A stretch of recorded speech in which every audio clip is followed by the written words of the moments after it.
سے موت کے راستے سے آخرت کو منتقل کرتا ہے کہ آخرت میں اللہ تعالیٰ شاہ نے اس انسان کے لیے دو ٹھکانے بنائے ہیں،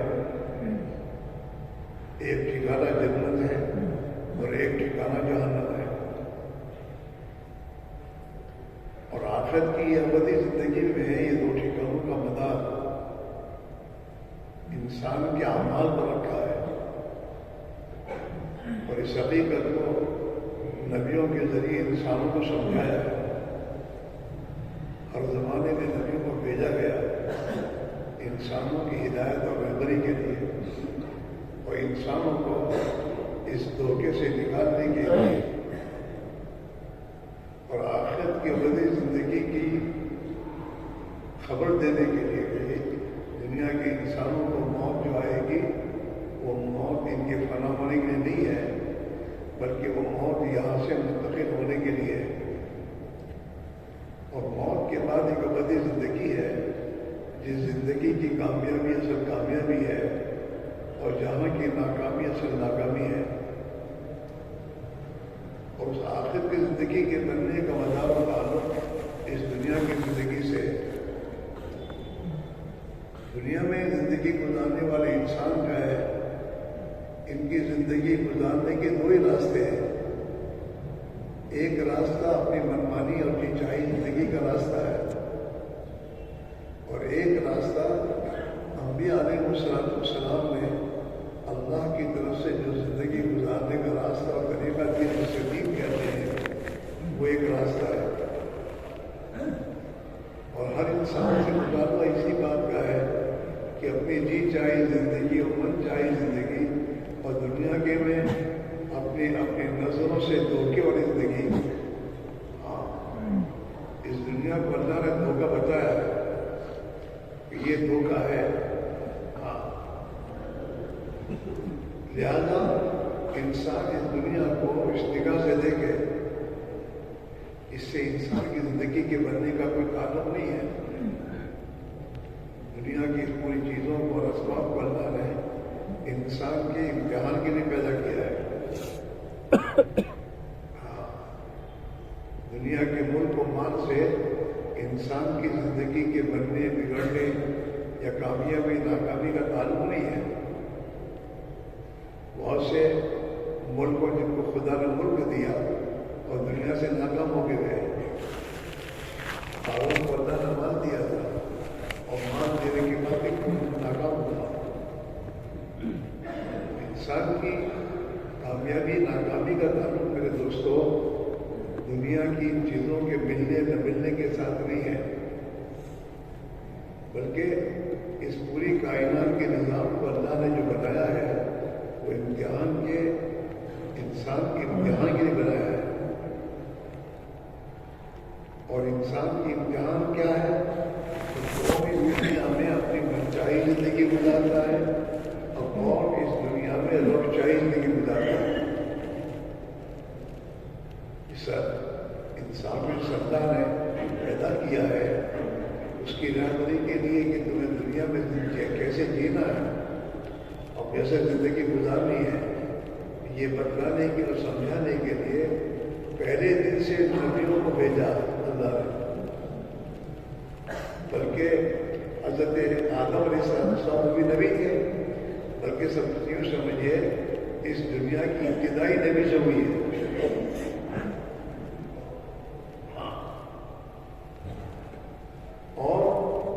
انسان کی رہبری کے لیے اللہ نے آدم علیہ السلام سے لے کر حضور اکرم صلی اللہ علیہ وسلم کی بعثت تک اللہ نے نبیوں کا ایک سلسلہ جاری کیا۔ کہ آدم علیہ السلام کو اللہ نے جب دنیا میں اتارا تو اللہ نے آدم سے ایک بات کہی کہ دیکھو ہم تمہیں دنیا میں اتار رہے ہیں اور تمہارے پاس ہماری طرف سے ہدایت آئے گی، جو ہماری بتائی ہدایت کے مطابق زندگی گزارے گا اسے دنیا میں کوئی غم اور کوئی خوف نہیں ہوگا، نہ آخرت میں ہوگا۔ اللہ میں تو بنا جمیا، اللہ تعالیٰ قرآن کلام پاک فرماتے ہیں ہم نے یہ کہا تھا آدم سے اور ان کی اولاد سے کہ تم کے سب زمین کو اتر جاؤ.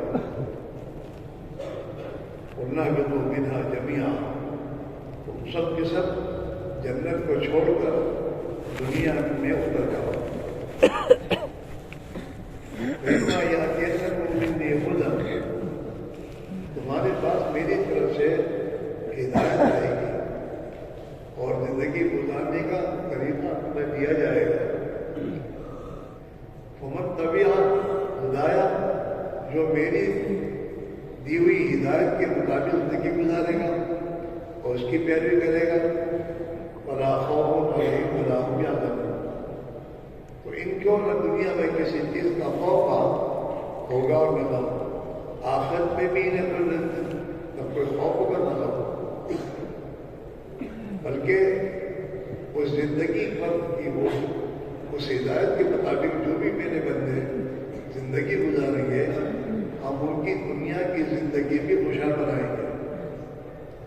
دنیا کی زندگی کی خوشحالی کا تعلق ملک و مال سے نہیں ہے، اچھے مقاموں سے نہیں ہے، اچھے کھانوں سے نہیں ہے، اچھے پہننے سے نہیں ہے، اچھی سواریوں سے نہیں ہے، جس کو آج کے انسان نے سمجھا ہے دھوکا ہے. اگر بنگلوں میں زندگی بنتی تو یہ تمام بنگلے والوں کی زندگیاں بن جاتی ہیں. لیکن آج کے دور میں آپ اگر سوچیں گے تو بنگلے والے کہتے ہم زیادہ پریشان ہیں. ہاں وہ یوں کہتے ہیں ہم ٹینشن میں ہیں، بہت ٹینشن ہے. بنگلوں میں رہنے والوں کے ایسا نہیں ہے کہ میرے دوست راحت ہے، اور وہی پریشان ہے، نیند کی گولیاں کھا رہے ہیں. نیند کی گولیاں ان کی بھی نیند نہیں آ رہی.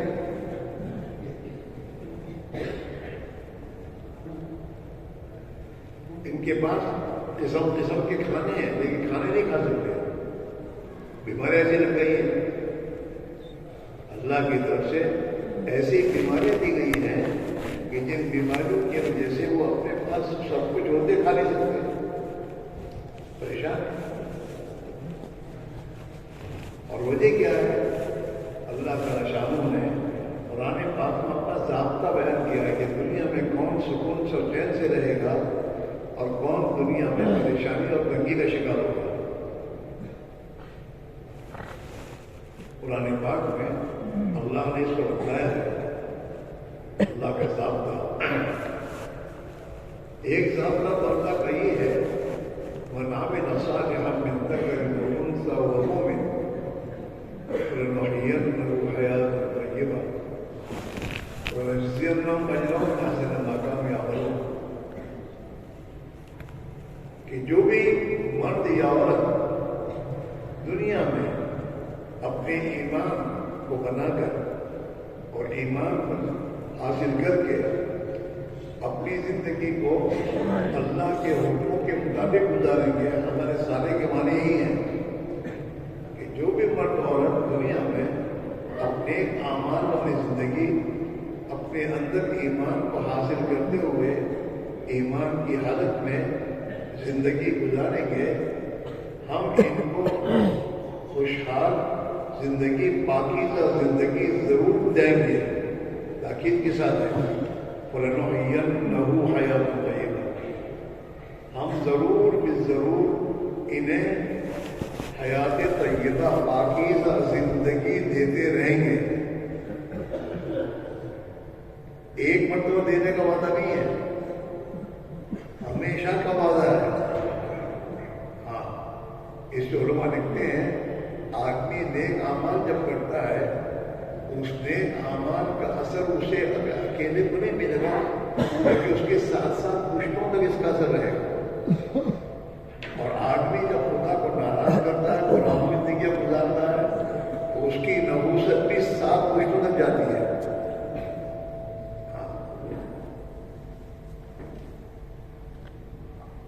تو ایک ذات اللہ کا یہ ہے کہ انسان محنت کر کے اپنے دل کے یقین کو ٹھیک کرے.